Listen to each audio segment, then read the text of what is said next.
আসসালামু আলাইকুম 3A blog family. আশা করছি সবাই অনেক ভালো আছেন, আমরাও ভালো আছি আলহামদুলিল্লাহ। ভালো আছি কথাটা বলা লাগবে তাই বলছি, কিন্তু মন থেকে আসলে একটু ভালো নেই।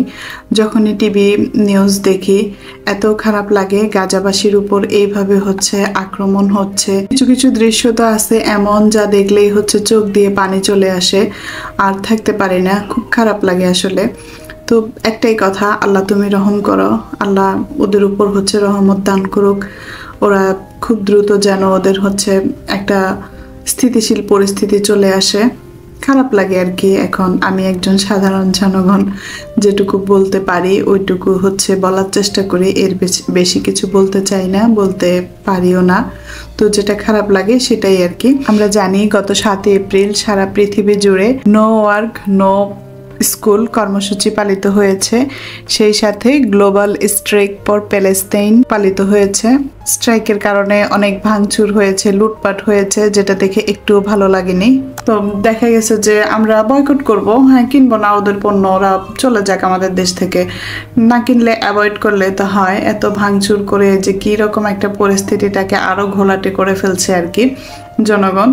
তো যাই হোক, আমি ঈদের দিন একটা নিউজ পাই। আমার হচ্ছে খালাতো বোন থাকে ঢাকায়, তো ওর বাচ্চা হয় হসপিটালে ভর্তি হয়ে ওরা সন্ধ্যা নাগাদ, ঈদের দিন সন্ধ্যায় ওদের বাচ্চা হয় শুনতে পাই।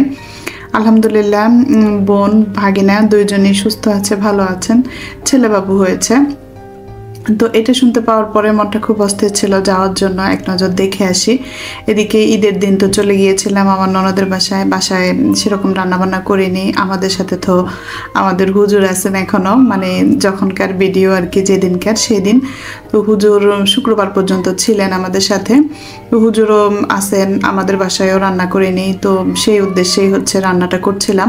এদিকে রোস্ট করতে নিয়ে আরাফার বাবা বললেন যে না, খুব গরম পড়ে গিয়েছে, তুমি রোস্ট না করে এমনিতেই হচ্ছে ঝাল মাংস করো, চিকেন করো।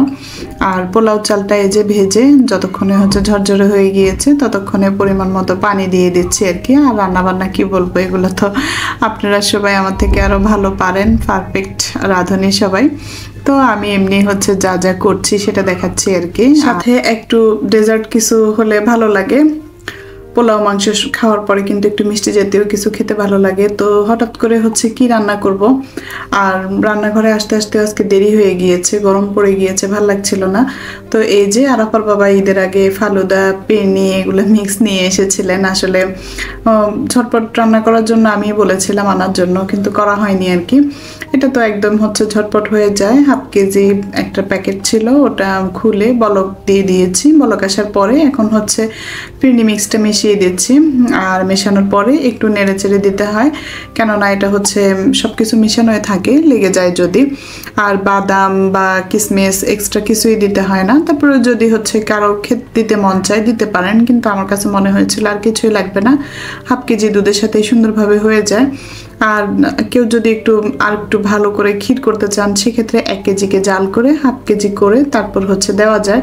আমার কাছে এটাই হচ্ছে সবসময় পারফেক্ট লাগে। 1/2 কেজি দুধের ভিতরে একটা পেন্নি মিক্স দিলেই হয়ে যায়। আমাদের বাসার সবার একবেলার মিক্সটা হয়ে যায় আর কি, ভালোই লাগে। আর এই তো পোলাওটাকে নেড়ে চেড়ে হচ্ছে দমে দিয়ে দিচ্ছি। আর বাসার কাজকর্ম সেরকম কিছু দেখাচ্ছি না আপনাদেরকে। আমাদের দুপুরের খাওয়া দাওয়া শেষ। এখন ওই যে বলেছিলাম আমার বোনটার জন্য মনটা খারাপ লাগছিল, মন চায় ছুটে চলে যাই। আমাদের খাবার, আমাদের হুজুরের খাবার শেষ, এখন প্রায় 3টা 3:30টার মতো বাজে।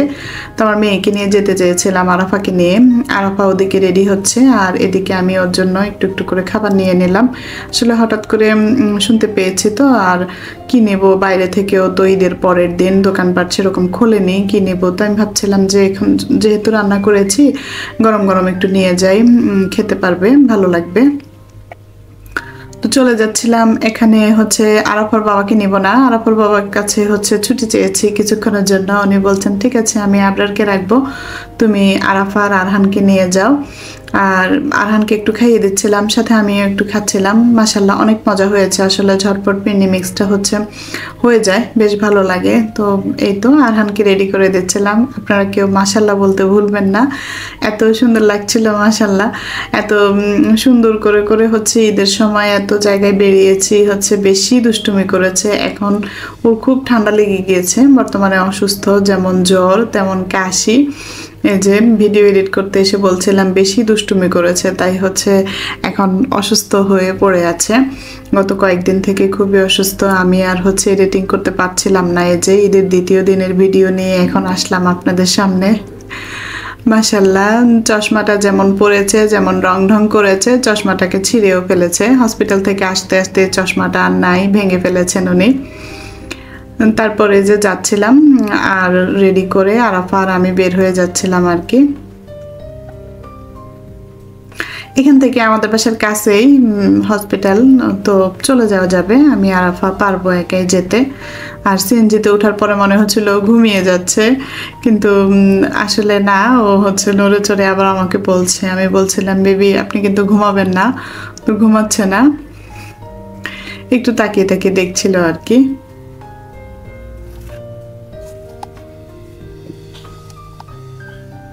আমার বাসায় যে আন্টিকে দেখিয়েছিলাম আপনাদেরকে, আমার সেই আন্টিরই মেয়ে, একমাত্র মেয়ের প্রথম বাচ্চা হয়েছে। মেয়ে বিয়ে দেওয়ার পরে আন্টি এসেছিলেন কয়েকবার, মেয়েকে দেখেছিলেন। আর আমার সাথে আর দেখা হয়নি ওর বিয়ের পরে, এই প্রথম ওকে দেখলাম বাচ্চা হওয়ার পরে। তো মাশাল্লাহ অনেক সুন্দর একটা কিউট একটা বাচ্চা হয়েছে। দেখে আসার পর থেকেই ভুলছি না, ফোন দিচ্ছি, সবসময় জিজ্ঞেস করছি আন্টিকে। মাশাল্লাহ এত সুন্দর লাগছিল, মাশাল্লাহ মাশাল্লাহ। আন্টি ছিল, আন্টির সাথে গল্প করছি, কিছুটা সময় বোনটার সাথে একটু কথা বলছি, কিন্তু কথা বলতে পারছি কই, আরহানের জ্বালাতনে পাচ্ছিলাম না। আরহান চশমা, আরহান এটা, আরহান সেটা, আরহানের দুষ্টুমিতে আর পাচ্ছিলাম না আর কি।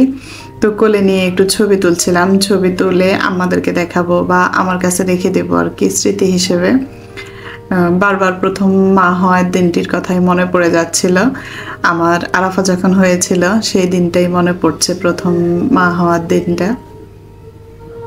আমার কাছেও তো এরকম অনুভূতি হয়েছিল। তো আমার বোনটা চুপচাপ শান্তই থাকে, বেশি একটা কথা বলে না। আমি বলছিলাম বারবার বাবুর সাথে কথা করো। ও ছোটবেলা থেকে একটু বেশি চুপচাপ শান্ত। তো এটা সেটা বলছিলাম আর কি, আমাদের আরাফা হওয়ার সময়ের কথা, এই কথা সেই কথা, বাচ্চা কেমন করতে হয়, কি করতে হয়, ও চুপচাপ করে আছে। তো আলহামদুলিল্লাহ এ পর্যন্ত সবাই ভালো আছে। আর এই যে বাসায় এসে আবরারকে রেখে গিয়েছিলাম, আসার সময় একটা দই কিনে নিয়ে এসেছি। আমি জানি ও মিষ্টি মিষ্টি খাবার পছন্দ করে, আর এমনিতেও ঈদের সময়টা না, সবার বাসায় একটু দই মিষ্টি ঠান্ডা জাতীয় খাবারই বেশি হয়। আর আরাফার বাবা বসে বসে যে নাটক দেখছিলেন, তো উনি কি নাটক দেখছিলেন আপনাদেরকে সেটা দেখাই।